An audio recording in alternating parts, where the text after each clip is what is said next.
আজকের সৌদি আরবে একদল মানুষের আবির্ভাব হয়েছে যারা নিজেদেরকে সেকুলার দাবি করে, সেকুলার সালাফি, সেকুলার মুসলিম, সেকুলার আরব। তারা কি বলে জানেন? তারা বলে আসসালামু আলাইকুম আমাদের কৃষ্টি কালচার নয়, আসসালামু আলাইকুম ইসলামিক কৃষ্টি কালচার। আমাদের কৃষ্টি কালচার কি? আমরা আরব, আমরা সৌদি আরবের মানুষ, আমরা কুয়েত, কাতার, বাহরাইনের মানুষ।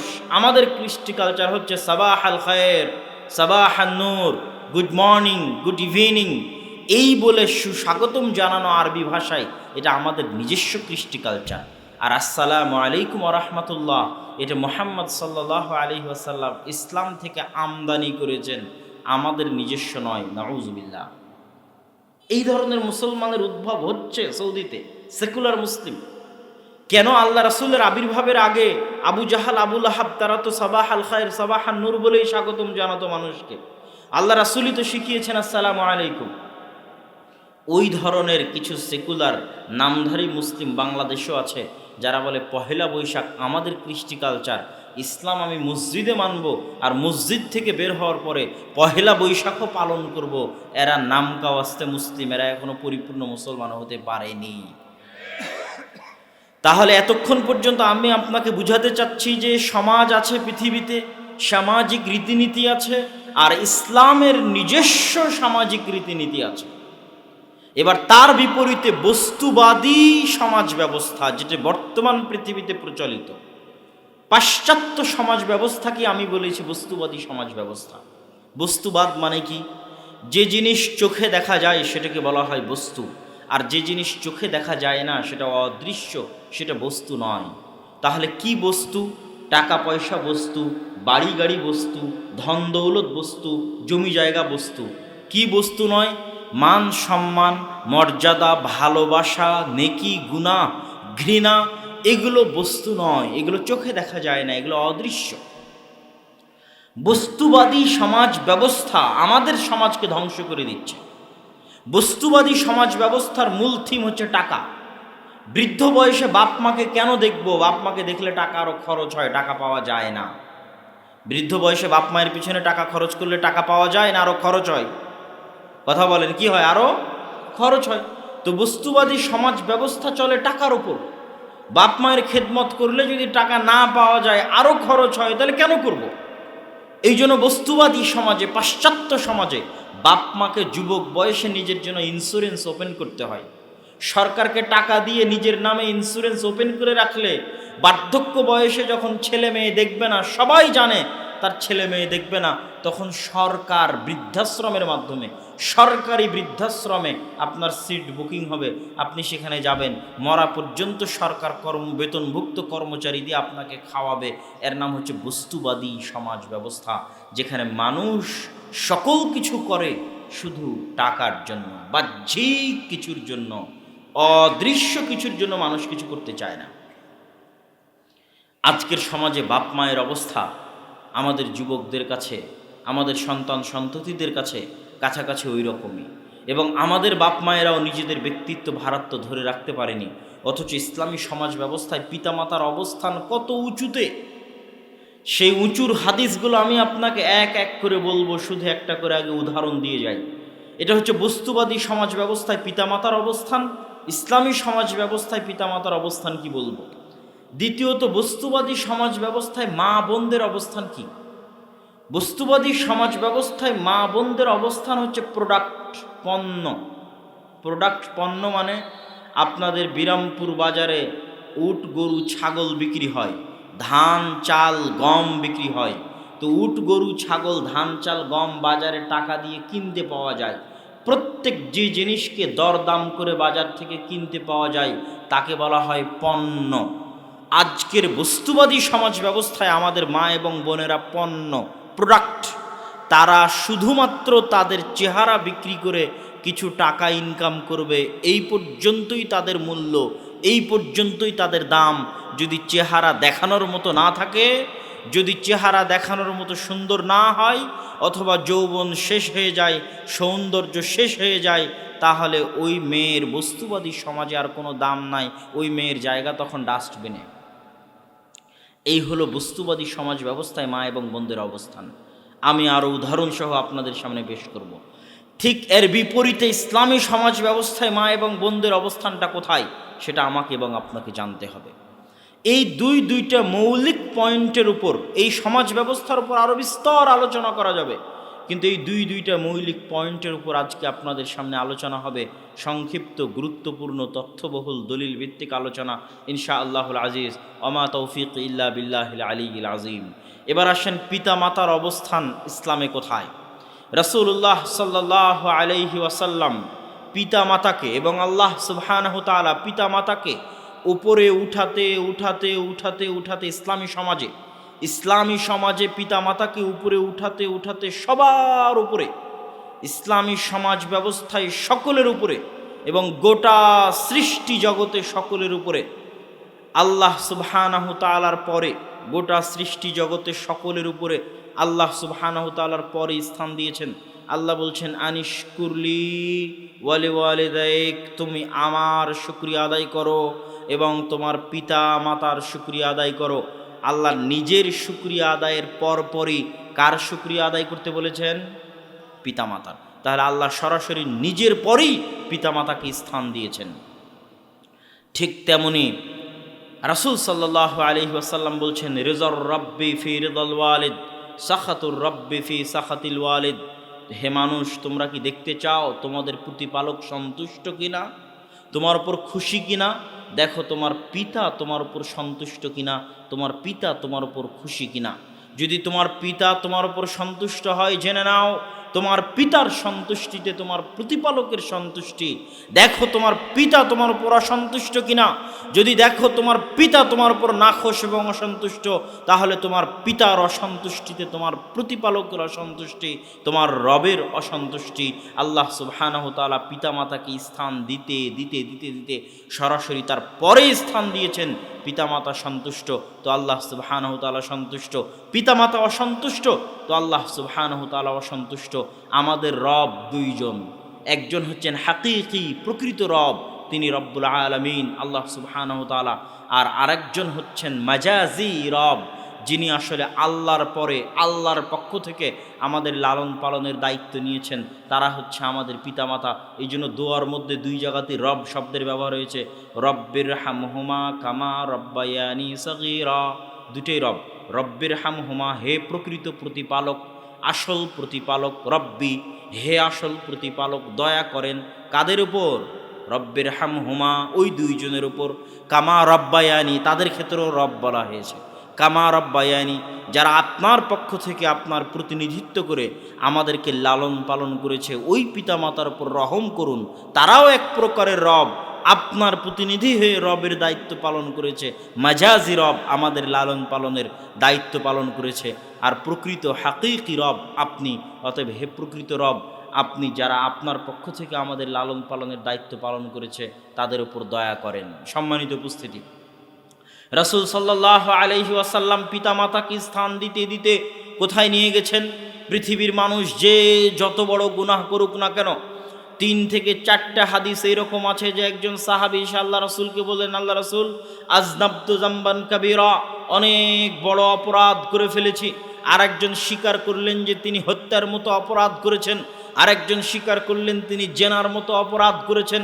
সবাই আল্লাহ রাসূলকে এসে বলছেন, আল্লাহ রাসূল অনেক বড় অপরাধ করেছি, হাল্লি তওবা, আমার জন্য কি তওবার কোনো রাস্তা খোলা আছে? তখন রাসূল সাল্লাল্লাহু আলাইহি ওয়াসাল্লাম বলছেন, আ উম্মুকা হাইয়া, তোমার মা কি জীবিত আছে? তোমার বাপ কি জীবিত আছে? তোমার মা এবং তোমার বাপ যদি জীবিত থাকে, গুনাহ যত বড় হোক না কেন, নিঃস্বার্থভাবে বাপ মায়ের খেদমত করো, নিঃস্বার্থভাবে বাপ মায়ের খেদমত করো, জীবন বাজি রেখে বাপ মায়ের খেদমত করো। জেনার গুনাহ হলেও ক্ষমা হয়ে যাবে, অন্য যে কোনো বড় গুনাহ হলেও ক্ষমা হয়ে যাবে। রাসূল সাল্লাল্লাহু আলাইহি ওয়াসাল্লাম বলেছেন, আল্লাহু আকবার, পিতা মাতার খেদমতের মধ্যে গুনাহের ক্ষমা আছে, পৃথিবীর যত বড় গুনাহ হোক না কেন।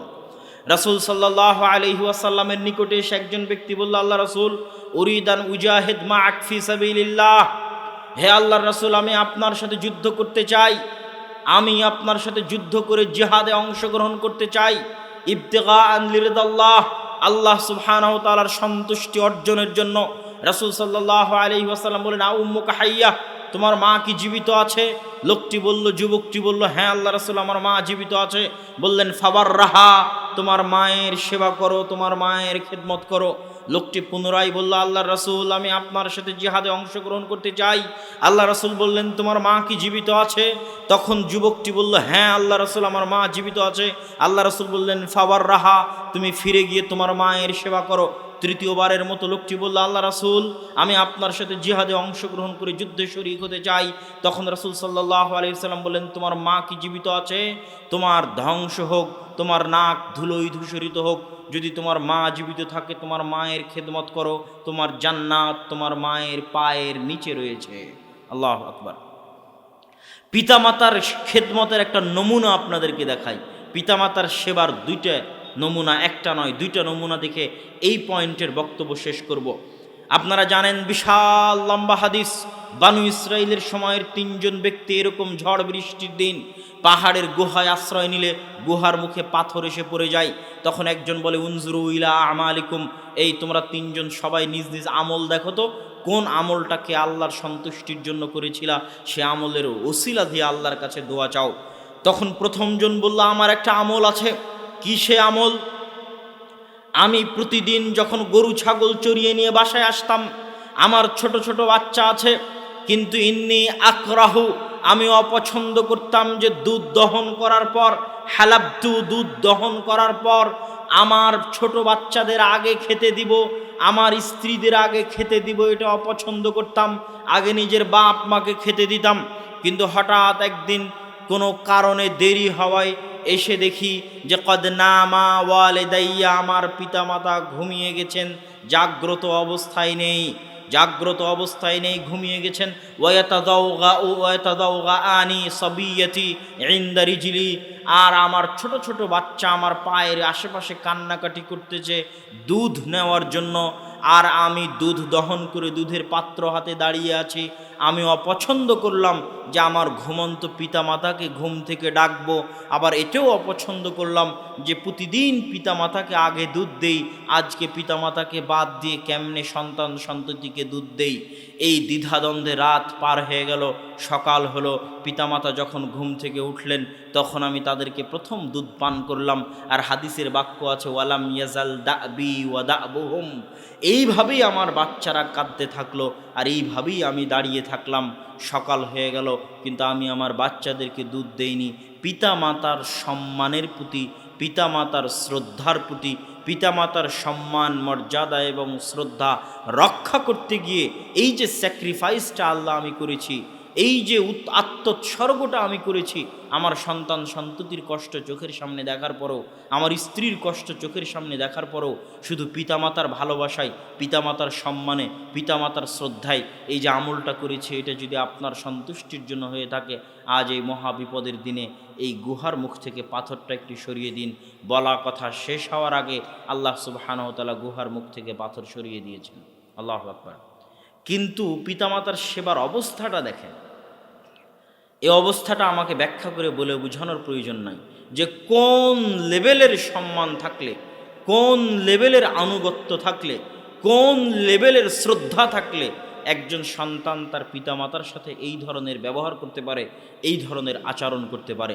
সম্মানিত উপস্থিতি, পিতামাতার আহ্বানে সাড়া দেওয়া, পিতামাতার আদেশ শোনা অনেক সময় আল্লাহর ইবাদতের চাইতেও গুরুত্বপূর্ণ, যদি আল্লাহর সেই ইবাদতটা ফরজ না হয়।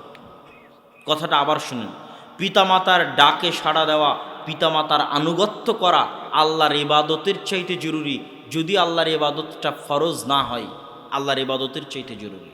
জুরাইজ নামে বানু ইসরাইলের একজন ব্যক্তি, কানা ইয়াতাআব্বাদু ফি সাওমাআতিহি, সে তার নিজস্ব গির্জায় আল্লাহর ইবাদত করত।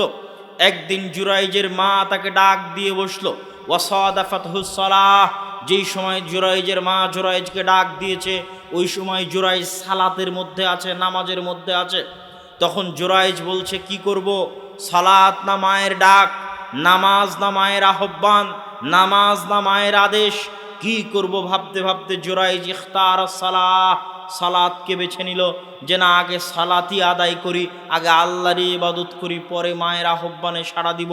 যখন জুরাইজ সালাতকে বেছে নিল, তখন জুরাইজের মা বলল, হে আল্লাহ, লা তুমিতহু হাত্তা তারা ওয়াজহা মুমিসাতিন, এই জুরাইজের যেন মৃত্যু না হয় যতক্ষণ পর্যন্ত সে ব্যভিচারিণীর মুখ না দেখেছে। কেননা জুরাইজ আমার ডাক, আমার আহ্বান, আমার আদেশের উপর সালাতকে প্রাধান্য দিয়েছে। একজন ব্যভিচারিণী মহিলা, তার সাথে রাখাল রাইল গানাম ব্যভিচার করলো। ব্যভিচারিণী মহিলা জনগণকে বলল, এই গির্জায় যে শায়েখ আছে, পাদ্রী আছে, হুজুর আছে, সে আমার সাথে এই খারাপ কাজটি করেছে। লোকজন জুরাইজের সাওমা গির্জা ভেঙে চূর্ণ বিচূর্ণ করে দিল। যখন সন্তান প্রসব হলো, দিন মাস যাওয়ার পরে, দিন মাস তারিখ পার হওয়ার পরে যখন সন্তান প্রসব হলো, যে সমস্ত বাচ্চা মায়ের কোলে কথা বলেছিল তার মধ্যে এই বাচ্চাটা একজন। জুরাইজ ওই বাচ্চাকে জিজ্ঞেস করে বলল, ইয়া সবি ইয়া ওয়ালাদ মান আবুক, এই বাচ্চা বলো তো তোমার পিতাকে।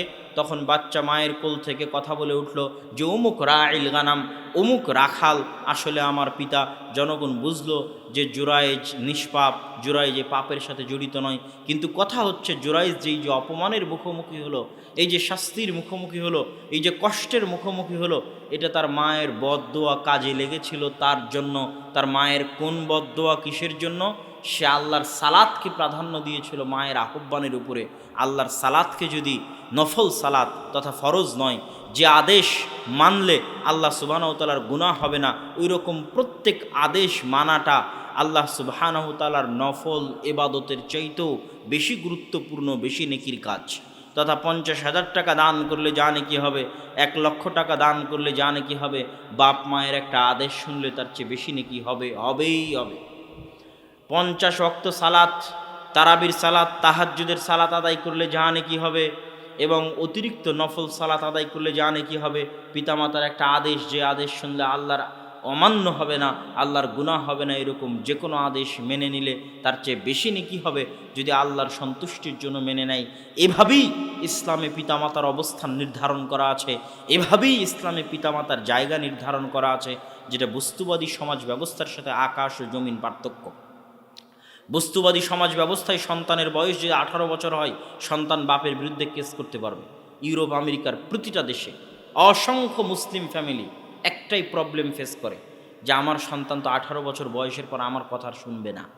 আমি যদি তাকে বলি, বাবা তোমাকে নামাজ পড়তে হবে, পড়ানোর জন্য যদি একদিন লাঠিপেটা করি, তো পরের দিন যা কেস করে দিব আদালতে। আমি যদি বলি যে বাবা অমুককে বিয়ে করা হবে না, অমুকের সাথে প্রেম করা হবে না, আমার চোখের সামনে যদি অন্যায় কাজে লিপ্ত হয়, আমি কিছু বলতে পারবো না, কেননা তারা ওপেন এবং আজাদ, যে কোনো মুহূর্তে আমার বিরুদ্ধে কেস করতে পারে। এটা হচ্ছে বস্তুবাদী সমাজ ব্যবস্থায় একটা পিতা এবং মাতার অবস্থা। আর ইসলামী সমাজ ব্যবস্থায় রাসূল সাল্লাল্লাহু আলাইহি ওয়াসাল্লামকে একজন ব্যক্তি এসে বলছে, আল্লাহ রাসূল, আমার বাপ আমার টাকা খেয়ে নেয়, আমার টাকা, আমার বাপ আমার ধন সম্পদ নিয়ে নেয়, খেয়ে নেয়। রাসূল সাল্লাল্লাহু আলাইহি ওয়াসাল্লাম বলছেন, আনতা ওয়া মালুকা লিআবিকা, আরে তুই আর তোর সকল ধন সম্পদ তোর বাপের। রাসূল সাল্লাল্লাহু আলাইহি ওয়াসাল্লামের উত্তর, হাদিসের বাক্য। ব্যক্তি এসে অভিযোগ দিল, আল্লাহ রাসূল, আমার বাপ আমার টাকা নিয়ে নেয়। তখন আল্লাহ রাসূল সাল্লাল্লাহু উত্তরে কি বললেন? তুই নিজেও তোর বাপের, তোর ধন সম্পদও তোর বাপের। তাহলে কোনো সন্তানের যদি কোনো ধন সম্পদ থাকে, পিতা সেখান থেকে নিতে পারে, তার ইচ্ছা মতো খরচ এবং ব্যয় করতে পারে, এটা রাসূল সাল্লাল্লাহু আলাইহি সাল্লামের আদেশ। আর বস্তুবাদী সমাজ ব্যবস্থায় সন্তান পিতার বিরুদ্ধে কেস করতে পারে। এই হচ্ছে আসমান এবং জমিন পার্থক্য। এবং আমাদের সমাজ ব্যবস্থাতেও আমাদের সন্তান সন্ততির বিরুদ্ধে আমাদের একটাই আক্ষেপ, যে তারা পিতামাতার কথা শোনে না, পিতামাতার আদেশ মানে না। পিতামাতার কথা শোনা ছাড়া, পিতামাতার আদেশ মানা ছাড়া জীবনে কেউ কোনো দিন বড় হয়নি, আর কারো পক্ষে কোনো দিন বড় হওয়া সম্ভব নয়। পিতামাতার দোয়া ছাড়া, পিতামাতার অন্তরের নেক কামনা ছাড়া পৃথিবীতে কোনো দিন কারোর জন্য কল্যাণ আসেনি, আর কারোর জন্য কোনো দিন কল্যাণ আসাও সম্ভব নয়। এই জন্য আপনার সকল কল্যাণ অকল্যাণ, এমনকি আপনার জান্নাত এবং জাহান্নাম উভয়টাই, আপনার দুনিয়াবি কল্যাণ পরকালীন কল্যাণ উভয়টাই আপনার পিতামাতার কাছে নিহিত। অতএব পিতামাতার দোয়া নিয়ে, পিতামাতার খেদমত করে, পিতামাতার আদেশ মেনে, কষ্ট হলেও বহুদিনই ভাই যারা প্রথম প্রথম আহলে হাদিস হয়, সালাফি হয়, হয়ে বলে যে আমার বাপ বেদাতি, আমার মা বেদাতি, কি করব। রাসূল সাল্লাল্লাহু আলাইহি সাল্লামকে একই প্রশ্ন করেছিল, আপনারটা তো বেদাতি। রাসূল সাল্লাল্লাহু আলাইহি সাল্লামকে প্রশ্ন করা হয়েছিল, আল্লাহ রাসূল, আমার মা মুশরিকা কাফেরা, কি করব। রাসূল বলেছেন, সিলি, তুমি তোমার মায়ের সাথে উত্তম আচরণ করো, দুনিয়াবি প্রত্যেকটা প্রত্যেকটা বিষয়ে তুমি তোমার মায়ের সাথে উত্তম আচরণ করো। কাফের হলে কি হবে? 10 মাস 10 দিন সেই পেটে ধারণ করেছে। কাফের হলে কি হবে? 2.5 বছর 3 মাস সেই তোমাকে দুধ পান করিয়েছে। এটাই আল্লাহর আদেশ যে কাফের হওয়ার পরও, মুশরিকা হওয়ার পরও যেহেতু সে বাপ মা, অতএব তার খেদমত করতে হবে, তার সেবা করতে হবে। তাহলে যদি আপনার বাপ মা বেদাতি হয়, আপনার বাপ মা যদি পীরের পূজারী হয়, আর আপনি আজকে আহলে হাদিস হয়ে বলবেন যে বাপ মায়ের সাথে ভালো সম্পর্ক রক্ষা করবেন না, বাপ মায়ের সাথে সুসম্পর্ক রক্ষা করবেন না, বউয়ের পাল্লায় পড়ে, তা কোশ্চেন কালো হবে না, এটা জান্নাতের রাস্তা নয়। ওঠেই আল্লাহর আদেশ। বিদাতি হলে কি হবে? কাফের হলে কি হবে? জন্ম সেই দিয়েছে, তার পেটেই আপনি ছিলেন এবং তার পায়ের নিচে আপনার জান্নাত এবং জাহান্নাম। তার জান্নাত তার জাহান্নাম আল্লাহ দেখবে, কিন্তু আপনার জান্নাত আপনার জাহান্নাম তার পায়ের নিচে আছে।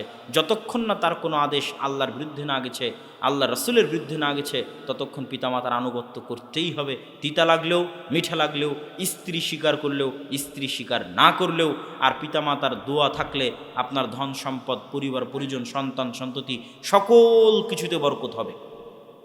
এবং সন্তান সন্ততিকে দাদা দাদির ভালোবাসা দেওয়াটা খুবই গুরুত্বপূর্ণ। দাদা দাদির যদি ভালোবাসা না থাকে, তারা অনেকটা মানসিকভাবে দুর্বল হিসেবে বেড়ে ওঠার সম্ভাবনা আছে। অতএব দাদা দাদির সাথে সম্পৃক্ত করা, দাদা দাদির ভালোবাসা দেওয়া জরুরি। তাই স্ত্রীর পাল্লায় পড়ে দ্রুত সংসার আলাদা করে নেওয়া, বাপ মা থেকে আলাদা হয়ে যাওয়া, বাপ মা থেকে সম্পর্ক নষ্ট করা, এটা কোশ্চিনকালে ইসলামের দাবি নয়। ইসলামী সমাজ ব্যবস্থায় বাপ এবং মায়ের অবস্থান এরকম নয়।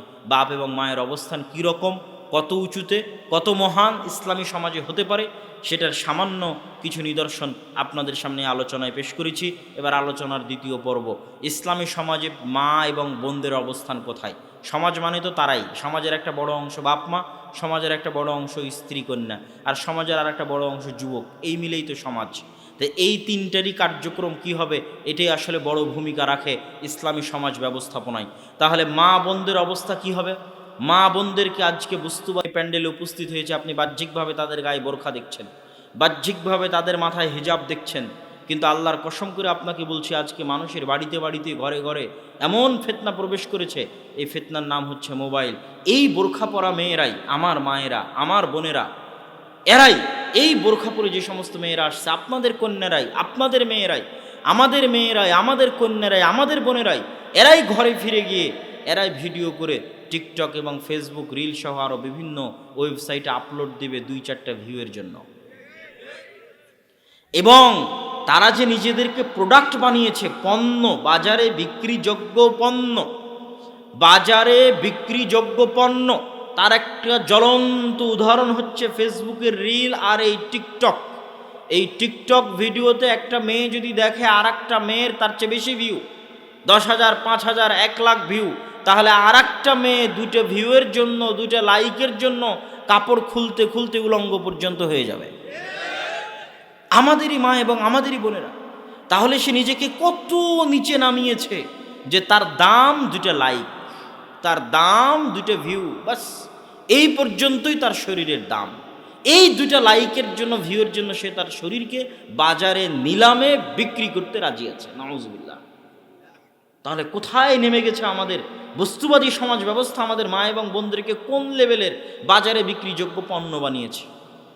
আর ইসলামী সমাজ ব্যবস্থায় তার বিপরীতে কি হতে পারে সেটা আমি বলবো, যে মা এবং বোনদের অবস্থানটা কত উন্নত এবং কত সম্মানের সেটা বলবো। কিন্তু আগে বস্তুবাদী সমাজ ব্যবস্থায় কি অবস্থা হয়ে আছে দেখেন। আজকে বিমানে উঠলে যে সমস্ত বিমানবালাদের দেখা যায়, ওই কাজ কি একজন পুরুষ করতে পারে না? পারে। তাহলে ওখানে মহিলা কেন? সে তার যোগ্যতা বিক্রি করে সেখানে বেতন নিচ্ছে না, সে তার চেহারা বিক্রি করে বেতন নিচ্ছে। টিভিতে যখনই আপনি কোনো অ্যাড খুলবেন, সেই অ্যাডগুলো, যে পণ্যের অ্যাড দেওয়া হয়, ওগুলো কি ছেলেরা ব্যবহার করে না? চানাচুর, বিস্কুট, চা কি ছেলে মানুষ খায় না, শুধু কি মেয়ে মানুষ খায়? তাহলে টিভিতে যত অ্যাড আছে, অ্যাডভার্টাইজ আছে, সব অ্যাডভার্টাইজমেন্টে শুধু মহিলা কী জন্য আসে? এটা সে তার যোগ্যতা বিক্রি করছে না, এটা সে তার চেহারা বিক্রি করে টাকা ইনকাম করছে। রিসেপশন থেকে শুরু করে, শোরুম থেকে শুরু করে, রেস্টুরেন্ট থেকে শুরু করে সকল জায়গায় যেখানে যেখানে মেয়েদের রাখা হয়েছে জোরপূর্বক, যেখানে যোগ্যতার কারণে মেয়েরা আছে, আমি সেটার উপর কথা বলছি না, সেটার ক্ষেত্রে পর্দা মেনটেন থাকলেই যথেষ্ট। একটা মেয়ে যদি একটা গার্লস স্কুলের টিচার হয়, সে তার যোগ্যতা বিক্রি করে যদি বেতন ইনকাম করে এবং তার পরিবার এবং তার স্বামীতে যদি কোনো ক্ষতি না হয়, তার পর্দায় যদি কোনো ক্ষতি না হয়, সেটা তার ব্যাপার। কিন্তু যেখানে সে যোগ্যতা বিক্রি করছে না, যেখানে শুধু তাকে জোর করে বসানো হয়েছে তার চেহারা জনগণকে দেখানোর জন্য, রিসিপশন থেকে শুরু করে, বিমানবালা থেকে শুরু করে, অ্যাডভার্টাইজমেন্ট থেকে শুরু করে অসংখ্য জায়গায়, এমনকি আজকের সৌদি আরবেও জোরপূর্বক নারীদের ক্ষমতায়নের নামে অসংখ্য জায়গায় এত % মেয়ে রাখতে হবে মর্মে জোরপূর্বক মেয়েদেরকে ঘর থেকে বের করে চাকরির নামে, ক্ষমতায়নের নামে সেই জায়গাগুলোতে বসানো হয়েছে যোগ্যতার কারণে নয়, বরং চেহারা বিক্রি করার কারণে। অথচ আদম সন্তানের এই শরীরের দাম কত আপনি জানেন? আদম সন্তানের এই শরীর আল্লাহ সুবহানাহু ওয়া তাআলা নিজে হাতে বানিয়েছে। পৃথিবীতে আর কোনো কিছু আল্লাহ সুবহানাহু ওয়া তাআলা নিজে হাতে সৃষ্টি করেননি। এই জন্য বলা হয়েছে আশরাফুল মাখলুকাত, সর্বশ্রেষ্ঠ সৃষ্টিজীব। এই জন্য আদম সন্তানের একটা চুল বিক্রি করলে আদম আলাইহিস সালামের অপমান হবে, কেননা আদম আলাইহিস সালাতু ওয়াস সালামের শরীরের একটা অঙ্গ হচ্ছে এই চুল, যেই অঙ্গ প্রত্যঙ্গগুলো আল্লাহ সুবহানাহু ওয়া তাআলা নিজে হাতে সৃষ্টি করেছেন, সেটা বাজারে বিক্রি করা যায় না। ওটা বাজারে বিক্রি করলে আদম আলাইহিস সালামের অপমান হয়, ওটা বাজারে বিক্রি করলে হাওয়া আলাইহিস সালাতু ওয়াস সালামের অপমান হয়। আপনি কিডনি, রক্ত বাজারে বিক্রি করতে পারবেন না, চুল বাজারে বিক্রি করতে পারবেন না, অপমান। আদম আলাইহিস সালাতু ওয়াস সালামের অপমান, হাওয়া আলাইহিস সালাতু ওয়াস সালামের অপমান। সেখানে আমাদের মা এবং বোনেরা নিজেদেরকে নিচে নামাতে নামাতে নামাতে নামাতে বাজারে বিক্রিযোগ্য পণ্য বানিয়ে ফেলেছেন, আউযুবিল্লাহ। তার বিপরীতে ইসলামী সমাজে মা এবং বোনদের অবস্থান কোথায়? ইসলামী সমাজে মা এবং বোনদের অবস্থান এতটা সম্মানের, এতটা মর্যাদার, এতটা উঁচু যে আজকে যে পর্দা ব্যবস্থাকে বলা হয়েছে মেয়েদের জন্য অবরোধ, বেগম রোকেয়া লিখেছে মেয়েদের জন্য অবরোধ। এই পর্দা ব্যবস্থা মেয়েদেরকে অনেক উপরে নিয়ে যাওয়ার জন্য দেওয়া আছে। কিভাবে? এটা আমি আপনাকে উদাহরণ দিয়ে বুঝাই। আগের যুগের উদাহরণ তো দিব, আজকের যুগের উদাহরণ দিয়ে আমি আপনাকে বোঝানোর চেষ্টা করি। দেখেন, আদম এবং হাওয়া আলাইহিস সালাতু ওয়াস সালাম যখন জান্নাতের নিষিদ্ধ গাছের নিকটে গেলেন, তখন শাস্তিস্বরূপ তাদের গা থেকে জামা খুলে পড়ে গেল। তাহলে গা থেকে জামা খুলে পড়ে যাওয়া স্বাধীনতা না শাস্তি? স্বাধীনতা না শাস্তি? আজকেও আপনাদের গ্রামের 5 জন 10 জনকে আপনারা অপমান করতে চাইলে যদি উলঙ্গ করে অপমান করেন, সবাই বুঝবে তারা অপমান করা হলো, ওই মানুষটাও বুঝবে যে আমাকে উলঙ্গ করলো, আমি অপমানিত হলাম। তাহলে উলঙ্গ হওয়া এবং উলঙ্গ করা এটা শাস্তি না স্বাধীনতা? শাস্তি। তাহলে শাস্তি কখন কখন আমাদের মা এবং বোনদের স্বাধীনতা হয়ে গেছে, নাউজুবিল্লাহ। যে তারা উলঙ্গ হবে এটা নাকি স্বাধীনতা? এটা শাস্তি। ন্যাংটা হওয়া, ন্যাংটা করা শাস্তি। এটা কখন কখন তাদের কাছে স্বাধীনতা হয়ে গেছে। এই জন্য আফগানিস্তানের একজন মন্ত্রীকে জিজ্ঞেস করেছিল বিবিসির একজন ইন্টারভিউয়ার, যে ইন্টারভিউ নিচ্ছিল, যে আপনাদের আফগানিস্তানে তো আপনারা মেয়েদের জোরপূর্বক হিজাব আর নেকাব করিয়ে রেখেছেন, এটা তো তাদের ঘরবন্দি করে রাখা, এটা তো দাসত্বের আলামত। তখন সে পাল্টা প্রশ্ন দিয়েছিল যে যদি হিজাব নিকাব দাসত্বের আলামত হয় আর হিজাব নিকাব খুলে ফেলাই যদি স্বাধীনতা হয়, তাহলে আপনাদের দেশের মেয়েরা পরিপূর্ণ উলঙ্গ হয়ে কেন রাস্তায় হাঁটে না? পূর্ণ উলঙ্গ অবস্থায় রাস্তায় হাঁটবে, তাহলে বেশি স্বাধীন হবে। যত বেশি পরিমাণে কাপড় খুলবে তত বেশি পরিমাণে কি হবে? স্বাধীন হবে। তাহলে আমেরিকার, ইউরোপের মেয়েরা পরিপূর্ণ নগ্ন অবস্থায় রাস্তায় হাঁটবে, তা তো করে না। তারা কিছু হলেও তো কাপড় গায়ে রাখে, বরং শালীন পোশাকই গায়ে রাখে, যদিও সেটা তাদের দৃষ্টিতে প্যান্ট এবং শার্ট। তো তারা যদি প্যান্ট শার্ট, আপনি কি জন্য পরে আছেন? আপনি যখন আমার ইন্টারভিউ নিচ্ছেন, আপনিও তো পরিপূর্ণ নগ্ন উলঙ্গ অবস্থায় আসেননি, তা আপনি কেন প্যান্ট শার্ট গায়ে দিয়ে আছেন? আপনার এই সামান্য প্যান্ট শার্ট যদি আপনার সামাজিক দৃষ্টিকোণ থেকে শালীনতা হয়, তো ওটার আরও বেশি পরিমাণ, আরও বেশি শালীনতা, ওটার আরও বেশি পরিমাণ, আরও বেশি সম্মান, আরও বেশি মর্যাদা। আর ওটা যত কমবে তত শাস্তি, তত অপমান। ওটা তো আমি আগে উদাহরণ দিয়েছি আদম এবং হাওয়া আলাইহিস সালাতু ওয়াস সালামের সম্মানিত উপস্থিতি।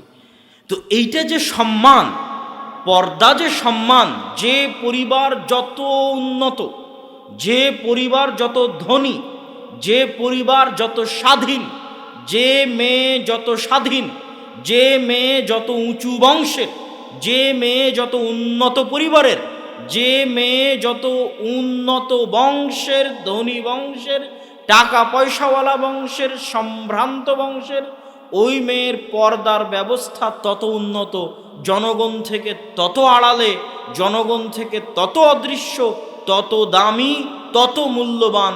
এটাই ইসলামী সমাজ ব্যবস্থার মূল ভিত্তি।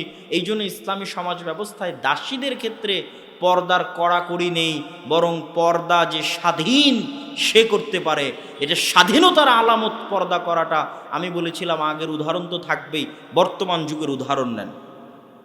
বাদশাহ সালমান বিন আব্দুল আজিজ, সৌদি আরবের বাদশাদের আমরা যতই নিন্দা করি, বাদশাহ সালমান বিন আব্দুল আজিজের বউয়ের ছবি কেউ কোনোদিন দেখেছেন? আপনি চাইলে গুগলে সার্চ করে দেখতে পারেন যে সৌদি বাদশার বউয়ের ছবি, wife of king of Saudi Arabia, যে সৌদি আরাবিয়ার কিংয়ের ছবি, বউয়ের ছবি দেখতে চাই, খুঁজে পাবেন না। এবং সারা পৃথিবী যে সফর করতেছে, সারা পৃথিবীর মানুষজন যে তাদের দেশে যাচ্ছে, তো সব দেশে গেলে সব দেশের রাজার পাশে তার বউ দাঁড়িয়ে থাকে, তার ওয়াইফ দাঁড়িয়ে থাকে। তো সৌদিতে এত বড় বড় রাজা বাদশারা যায়, তো সালমান বিন আব্দুল আজিজের পাশে তার বউ কোথায়? নাই কেন? আচ্ছা, সালমান বিন আব্দুল আজিজ ধরলাম আগের জেনারেশনের, মোহাম্মদ বিন সালমান, যার ভুল ত্রুটি থাকতে পারে, আমি ওই এই রাজনৈতিক আলোচনায় যেতে চাচ্ছি না। আমি চাচ্ছি ইসলামী সমাজ ব্যবস্থা একটা মা এবং বোনের অবস্থানটা কোথায় সেটা ইন্ডিকেট করতে। তো মোহাম্মদ বিন সালমান তো যুবক বয়সে, 32, 35, 36, 37 বছর বয়স, তার বউ কোথায়? তার সাথে কোনোদিন তার বউয়ের ছবি আপনি দেখেননি কেন? আজকের আধুনিক যুগে মানুষ প্রচুর পরিমাণে সার্চ করেছে যে তার বইয়ের ছবি কোথাও খুঁজে পাওয়া যায় কিনা, পায়নি। এই জন্য অনেক ফেক ছবি ইউটিউব ফেসবুকে ঘুরে বেড়াতে পারে, কিন্তু কোথাও রিয়াল কোনো ছবি তার ওয়াইফের কেউ দেখাতে পারবে না, নাই। তারা কোনোদিন জনসম্মুখে আসেই না। কেন জনসম্মুখে আসে না? আচ্ছা, শুধু এই পর্যন্ত সীমাবদ্ধ নয়। আরব আমিরাতের বা রাজা বাদশাদের আমরা দুর্নাম করতে পারি, কিন্তু আরব আমিরাতের বর্তমান যারা রাজা বাদশাহ, মোহাম্মদ বিন রাশেদ আল মাখতুম বা মোহাম্মদ বিন জায়েদ আল নাহিয়ান, তাদের মা, কোনজনের মা আমার এক্সাক্ট এই মুহূর্তে মনে পড়তেছে না, তাদের মায়ের তারা পাসপোর্ট বানিয়েছে উইদাউট ফটো, ছবি দেওয়া ছাড়া পাসপোর্ট বানিয়েছে। রাজকীয় ক্ষমতা, রাষ্ট্রীয় ক্ষমতা প্রয়োগ করে পাসপোর্ট ইস্যু করেছে, কি ছাড়া বলেন তো? মায়ের ছবি ছাড়া পাসপোর্ট ইস্যু করেছে। এবং অন্য দেশকে বাধ্য করবে, যদি আমার মা তোমার দেশে যায় তো পাসপোর্টের ছবি ছাড়া অবস্থাতেই যাবে, তুমি আমার মাকে তোমার দেশে প্রবেশ করতে দিতে বাধ্য, তুমি ছবিতেও দেখতে পাবে না যে আমার মায়ের চেহারা কেমন। কথা মনে আমি বুঝাতে পারি? এটা হচ্ছে তার দাম, তার মায়ের দাম, মূল্য, গুরুত্ব। যে যে যত অদৃশ্য, যে যত অস্পৃশ্য, যে যত দূরে, যাকে যত কম পাওয়া যায়, যাকে যত কম দেখা যায়, তার দাম তত বেশি। আর যে যত ফাত্রা, 3 নাম্বার শ্রেণীর, দাম নাই, ভ্যালুলেস, মূল্যহীন, ওকে রাস্তাঘাটেও পাওয়া যায়, বাজারেও পাওয়া যায়, ফোন করলেও পাওয়া যায়, মেসেজ দিলেও পাওয়া যায়, ডাকলেও পাওয়া যায়, রেস্টুরেন্টেও পাওয়া যায়, কলেজেও পাওয়া যায়, গ্রামের ছেলেরাও পায়, দুনিয়ার সবাই পায়, তাহলে সে ভ্যালুলেস। আপনি প্রধানমন্ত্রীর সাথে যোগাযোগ করতে চান, পারেন কিনা? কল দেন, রিসিভ করে কিনা? কথা হয় কিনা? প্রোটোকল কেন? উনি অনেক দামি, অনেক উপরে, ওনাকে আপনি অত সহজে পাবেন না। তো ইসলামী সমাজ ব্যবস্থা একটা মা এবং একটা বোনের অবস্থান অনেক উপরে, অনেক দামি, অনেক মহান, যেটা মানুষ তথা বস্তুবাদী সমাজ ব্যবস্থায় কল্পনা করা যায় না। এই জন্য আমি বলেছি, আপনাদের অঞ্চলে বক্তব্য দিতে এসে, নীলফামারীতে এবং আপনাদের এই অঞ্চলের অবস্থা আমি জানি না, আমার যতদূর জানা যে গোটা রংপুর বিভাগের একই অবস্থা, সেটা হচ্ছে আপনাদের এই অঞ্চলগুলোতে মা এবং বোনেরা, যুবতী মা এবং বোনেরা সাইকেল চালিয়ে স্কুল কলেজে যায়। এবং আপনাদের এই অঞ্চলে, যেটা আমি রাজশাহীর অঞ্চলে নাই, রাজশাহী অঞ্চলে সাঁওতাল এবং আদিবাসীদের মেয়েরা এই মাঠে গিয়ে ধান লাগাতে পারে, তারপরে মাথায় ডালি নিয়ে ইট খোলা বহন করতে পারে। কিন্তু আপনাদের রংপুর বিভাগীয় অঞ্চলে আমি দেখেছি যে মুসলমানের মা এবং বোনেরা মাঠে গিয়ে ধান লাগায়, মুসলমানের মা এবং বোনেরা মাথায় মাটির ডালি নিয়ে এক জায়গা থেকে আর এক জায়গায় বহন করতেছে। এটা ইসলামী সমাজ ব্যবস্থা একজন মা এবং একজন বোনের অপমান। এবং যারা তাদেরকে বিবাহ করেছে, এদের বিবাহ করা হারাম হয়েছে, এদের বিবাহ করা কি হয়নি? জায়েজ হয়নি। এরা কেউ পুরুষ নয়, সবাই কাপুরুষ। যদি পুরুষ হয়, চুল পরিমাণ যদি রক্ত থাকে, তাহলে কল্পনা করে